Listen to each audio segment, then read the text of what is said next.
Welcome to Penrose Learning, where we make understanding easy. You'll begin by confirming prerequisites and taking the first actionable steps. Install UiPath Studio, document understanding activities, and connect AI Center, then upload 5,200 representative documents. Once done, create document types and define the field taxonomy for extraction. Make sure to label key fields on a handful of samples to train models. You're setting the foundation.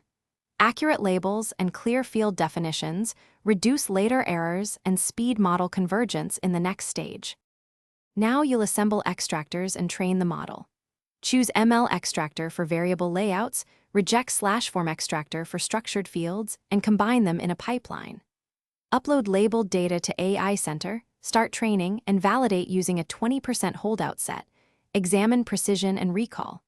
Once the model is acceptable, set confidence thresholds and add post-processing rules, like normalization and lookups, to correct common errors. Make sure to export the model package and create a release for UiPath Orchestrator consumption. Finish by deploying the trained package to Orchestrator and integrating it into your automation process. You'll monitor extraction metrics, review low-confidence exceptions, and route human-in-the-loop reviews where needed. Once deployment stabilizes, schedule retraining with new labeled samples and correct any label noise. If things go wrong, check sample diversity and label quality first, then lower thresholds temporarily while investigating. This targeted troubleshooting resolves most accuracy drops and prevents repeated failures in production. Thanks for watching. If this was helpful, leave a like and consider subscribing. See you next time.